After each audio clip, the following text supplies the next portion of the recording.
So today we're talking about annotation, and annotation is one of my favorite ways to take notes because it is so simple.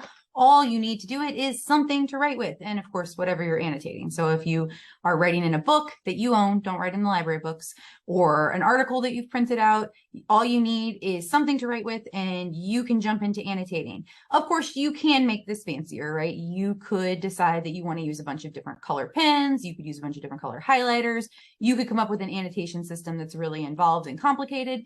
But if you do that, you have to make sure that you have your tools with you all of the time. So what I really like about creating an annotation system that is pretty simple is that you can do it anywhere as long as you have something to write with. And you can almost always borrow a pen or a pencil, right? So I would encourage you to think about maybe making your annotation system that you use something that doesn't require a lot of special colors or special tools, just so that you have more versatility, so that if you're ever, stuck somewhere without all of your materials, you can still use your system. So I am going to start by showing you my annotation. I am just reading a book.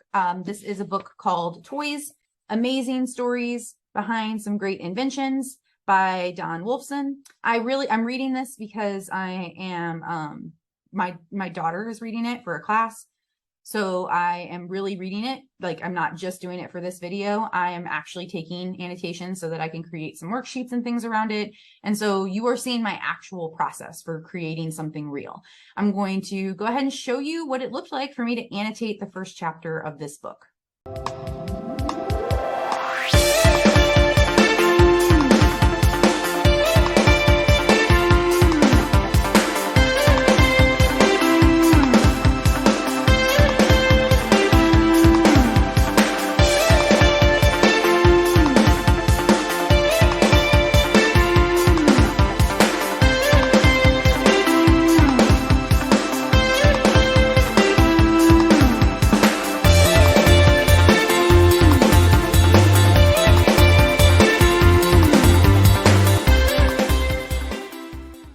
So now that you've seen me annotating the book, I'm going to pull up one page of that annotation, and we're going to talk about it in a lot more detail.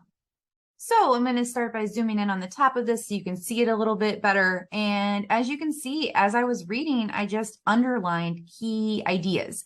So I want to be able to glance at this page again quickly without having to reread every single word on it, but be able to very quickly jump to some of the most important ideas. So as I was reading this, I thought it was really important to know that Betty and Richard James had borrowed $500 to make 400 Slinkies, and that they did not sell any. So you can see I underlined borrowed $500 to have 400 Slinkies made. Not a single one was bought. They were discouraged. I put discouraged in a box because that might be a vocabulary word I want to pay attention to. And I'll talk a little bit more about how I have this symbol system that I've developed. And you've got to develop a symbol system of your own. So you'll kind of know what different circles or boxes or symbols mean because you'll develop that over time. So I also underlined here, people needed to be shown. So if I was coming back and rereading this later, I would very quickly be able to glance at borrowed $500, not a single one was bought, people needed to be shown. And I would remember, oh, they were not successful at selling their Slinkies at the beginning, and they got discouraged because of it, and they had to figure out how to fix that. And they did it through showing people what the Slinky could do. You can see that I also made some notes in the margins to pull out some key ideas that I can remember later. And that's just, again, just a quick reminder so that I can see very quickly what the main ideas were in this section that I read. And it was that this was an early failure. And I put that star with a circle by people needed to be shown because I thought that was a really important part of this page. Finally, I want to spend a little bit of time on the symbol system that my annotation system uses. This is a symbol system that I've developed over time. So I use this in almost everything I take notes on. So anytime I see these symbols, I know what they mean because I've been using them for years and years.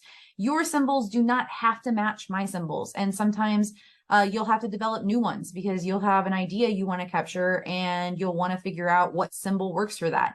If you find yourself studying the same subject over and over again, you might create a symbol system that is specific to that subject. So I am not showing you this to say, hey, use these symbols, though you're welcome to if they work for you.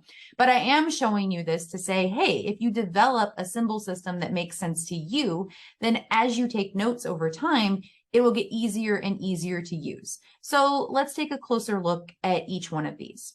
One of the simplest symbols I use is just a star. I use a star for an important idea, and I use a star with a circle around it for a really important idea.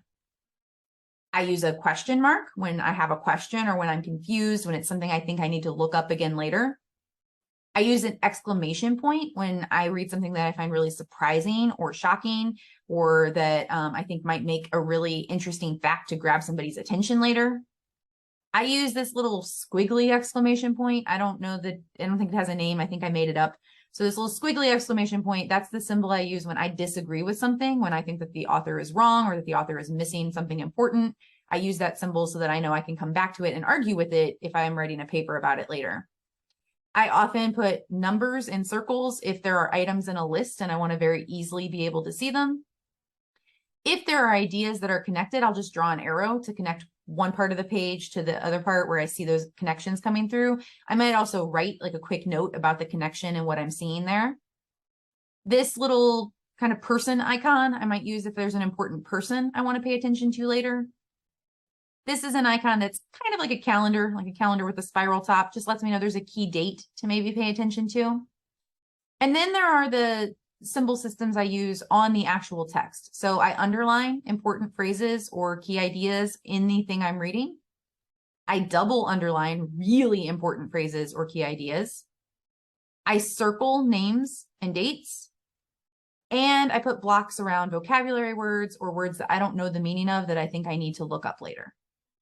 So that is my annotation system, and it works really well for me. I have books that I have not read in 3 or 4 or even 5 or 6 years.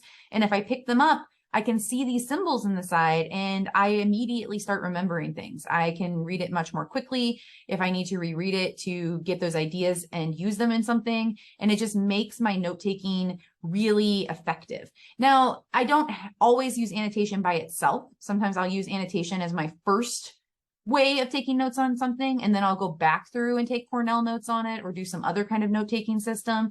So another important thing to remember is there's not just one note-taking system. It can work in layers, and you might do different ones for different assignments or different ones for different subjects. So you really do need to experiment with this and find some note-taking that works for you.